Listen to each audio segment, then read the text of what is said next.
Kushala Daora! I'm coming for you! Oh my god.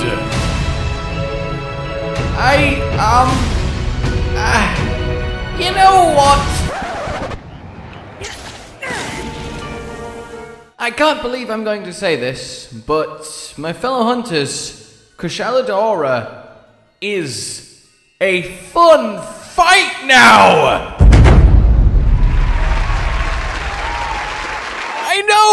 I know, believe me! I was ready to go into this with here we go, he's gonna be in the air for 90% of the hunt, there's gonna be permanent super wind, I'm not gonna be able to hit him, I'm gonna spend all my time in a flinch pose, and it's gonna suck. But no! The dragon finally has a fight that matches how cool he is as a creature! And I am so pleased. They have done him masterfully. I mean, you know it's good when he borrows dragon paw aerial slams from Elatrion, of all people. Oh! So where to even begin with this?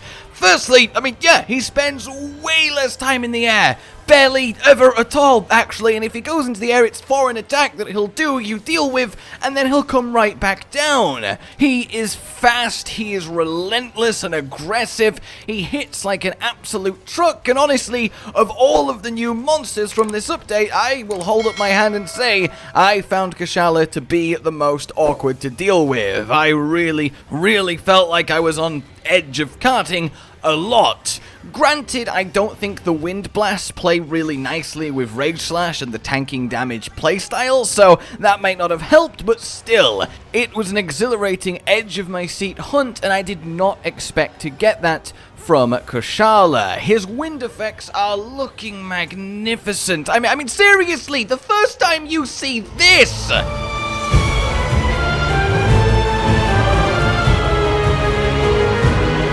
It's intimidating as all hell, but you can't help but be mesmerized by it. 5 chasing death nados looking just as they head towards you. His black wind is back and in full forcely prominent. It really is a feature. Black wind blast, black wind aura. It is awesome to see and something I've missed. And seemingly he can be shut down with poison once again, though that does need some further testing, but so far that seems to be the case. And obviously, a bloody suction vacuum in near zone-wide hurricane super attack.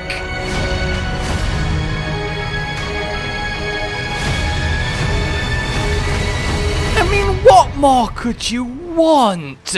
Actually getting to see crackles of dragon lightning around him is perfect. His turf war with Magnamalo is perfect. Magnamalo gives it his best go, but he's fighting an elder dragon in the air. I'm not quite sure what he expected, but hey, props for trying. It is a little bit of a shame that it's essentially recycled with the Agnesom Rathalos one, but the extra twist at the end with a big wind blast or explosion in Teostra's case, and the fact that the Magnamalo is the loser is enough to make it quite the spectacle to see. New Elder Dragon Turf Wars are always good. And I have to give special mention here to Kushala's brutal 1-2 execute combo. Step 1, blast the hunter skyward uncontrollably in a sudden geyser gust. Step 2, lock on aim and rip them to shreds with Razor Wind Black Edition. It's just brutal, but I absolutely love it. What a sweet little aerial combo attack that he can now do. Everything about him, I really cannot praise it enough. His physical attacks are all on point. His various ways of using the wind is there. The balls of it that he fire look amazing. They're very well defined. There's no kind of shenanigans going on. They have a bit of wind pressure, but chiefly the bottom line here is, guys, the 2 biggest irritating factors of Kushala that made him such an were the fact he constantly was in the air and the fact that you spent half the fight wind pressured to death. those two things are gone, and instead they are replaced with exciting new moves, exciting new challenge, and a whole exciting new experience that is still so familiarly and awesomely Kushala Daora, the steel dragon of wind. And I am absolutely all for it. Just bravo. Seriously, bravo. Kushala gets major props here because making that fight this good took some genuine effort, and they absolutely nailed it. So, past that then, of course, there is the matter of armor.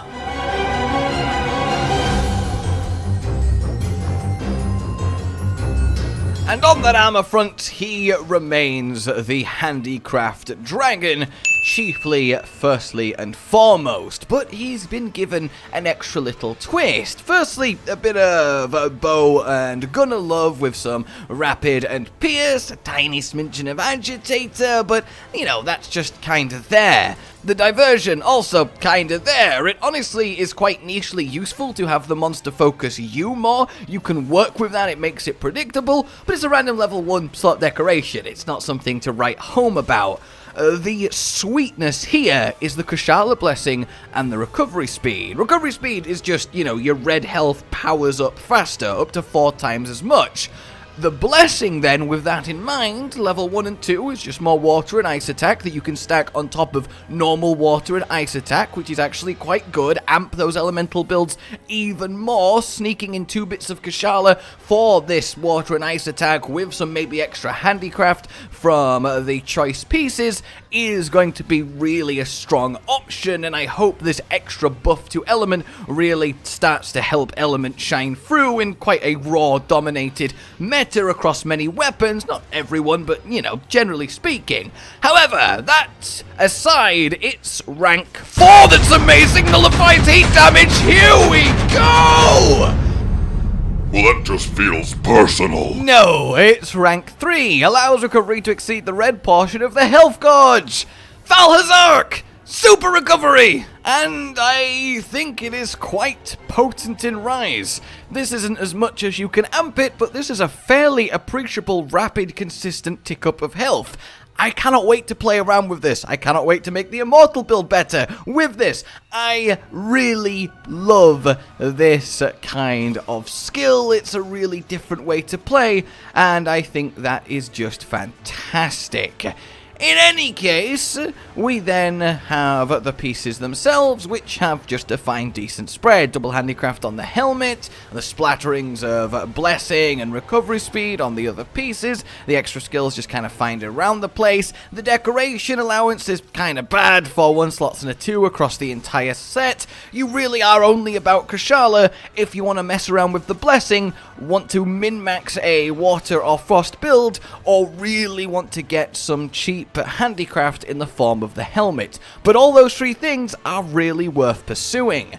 The weapons, however, are perhaps a little bit less worth pursuing. Like, they're not bad, don't get me wrong, but they're not going to be defining anything anytime soon, at least not on the raw front.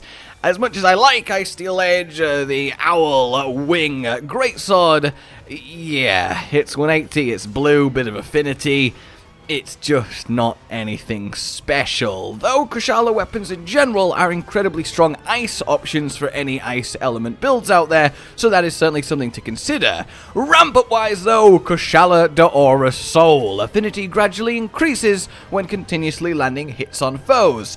What this means is unsheath, hit the monster, and as long as you don't sheath, about 30 seconds later you'll gain 30% affinity and then it will stop going up. So basically treat this as plus 20%-ish affinity on average throughout the hunt, which is actually a really solid ramp-up skill. It's just not enough to really save the weapon for a raw setup. Alright then guys, that is it when it comes to our reborn and wonderful Dragon of Steel, Kushala Daora. What do you guys think? Are you enjoying him? Let me know. Like if you enjoyed this, subscribe for more. Please consider supporting the future of the channel on Patreon down below. And until next time, a goodbye. Why? Josh, Cotton, and Hollow with the videos, dropping the humor like a hammer on your tippy toes, bringing entertainment on a daily arrangement to take our insanity and turn it into entertainment. Yes, I said entertainment twice, to reiterate that it is nice to look into your faces on a mostly daily basis when you let us in your homes to make the whole world a stage. Goodbye.